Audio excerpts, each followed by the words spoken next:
for Daryl Tuffey, who will open up this third one-dayer. Gilchrist on strike. And Gilchrist on the move straight away. 4 to start this game. Tuffey has struggled against Australia in 6 ODIs. He goes for 6.5 and over, and already he's gone for 4 on the first ball. No ball as well.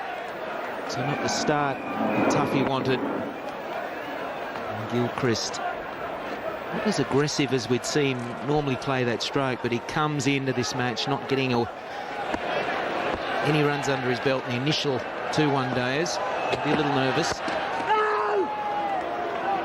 And another no ball there from Tuffey, so straight away you just wonder whether he's just a little bit too tense. He's under the pump a little bit. The selectors will want to see more. The coach wants to see more.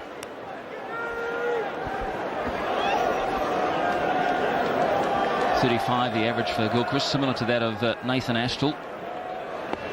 Strike rate is right up there though, 94, 10 Off to a good start, Adam Gilchrist, the best striker in the world. Wait there, no. That's Hamish Marshall behind point, and this is a horror start for Tuffey. 3 times he's overstepped.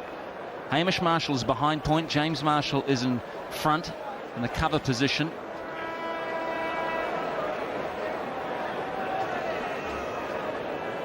Two slips and 3 on the offside, saving 1. So far Australia 7 for none, and you could say without a ball being bowled. Maybe this time. No ball again. Well, I've never seen 4 in a row to start a match.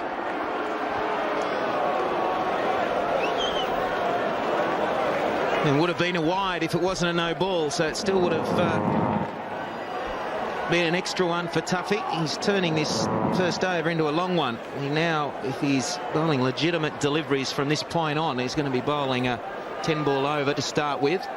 Australia 8 runs, and that's a very good start for them with only 1 scoring stroke. And another one. A little bit different. He doesn't overstep this time, but it's too far down the leg side. Maybe he was looking for another squeeze dismissal. This is how Gilchrist got out in Christchurch the previous one-dayer. It's got a little bit of bat on it. There's no doubt, Slats, that when you bowl 4 no balls, that your mindset all of a sudden shifts from the other end of the pitch to where you're putting your foot, and therefore you're losing your focus on your accuracy. And another wide there. He's clearly worried about his front foot. This is, well, that's what you've got to do when you're the skipper. You've just got to hold things down, so Fleming is going to come down and have a chat.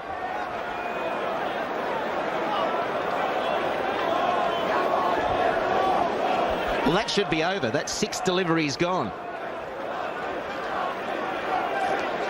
So now, if Tuffey is able to bowl his 10 overs, he's actually bowled 11. That's without any more extras. I think that there's going to be a couple of wides in there, maybe another no ball, but it's a shaky start from Tuffey. Really not the start that Fleming wanted to see from his Premier quick. Another good stroke.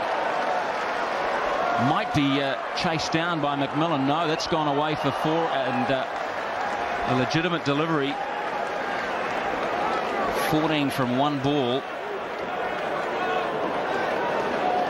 Second boundary for Gilchrist. He goes to 8.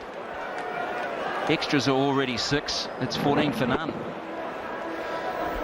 It's a tough ground, isn't it? That was a miss-hit from Gilchrist. These short boundaries really didn't get hold of that, and the bat was slicing, and it still ran away for 4. Only just got there. Jennings changed the field, slip out, short cover in. That'll be wide.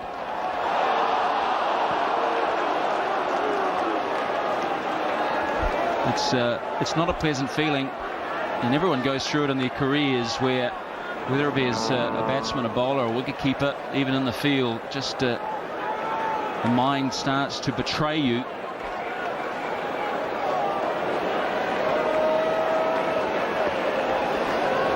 Yeah, you've got to feel sorry for him, don't you? It might sound funny for an Aussie saying that, but you've got to. He just can't get that radar right. There we go. And a big cheer, as you'd expect. That's better. That'll give him a lot of confidence. And it's not Stephen Fleming chewing his fingernails there at first slip as well. And what you've got to do is you've got to say, right, that's my start. I've got to forget about everything else and now work on this next ball and the ball after. A little bit confusing if you've just tuned in. 2 balls, 15 for no loss. And if you have just tuned in, there's been a few wides and no balls. And another one. Dear oh dear. Well, Fleming's already once taken a bit of a stroll down to have a chat, try and settle his nerves, just give him the basics, and he's probably saying, look, just forget holding it down the seam, hold it across the seam so there's nothing through the air for you. And let's just get this over, done with. You've just got to get through. It's a tough time for Tuffey, and you've got to feel sorry for him.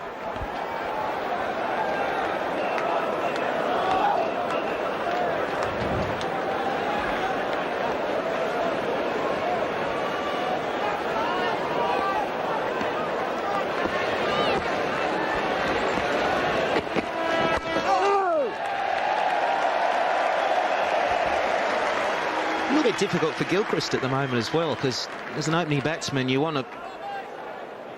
He knows basically what to expect from Tuffey. He's faced him a few times now. He hasn't sort of got through the initial over or two, but with the ball coming, you know, many down the leg side, a few wides there was a wide outside the off stump, so if Tuffey can just get one right, then it might surprise Gilchrist, bring about a rash stroke.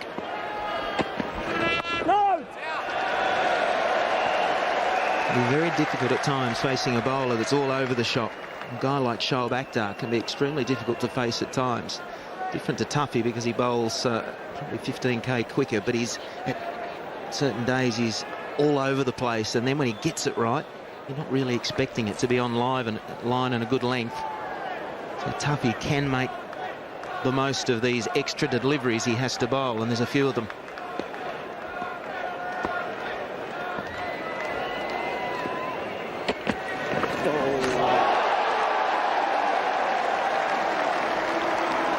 Biggest chair of all, and it is deservedly so. Good delivery here, got the line and the length and a little bit of movement off the seam.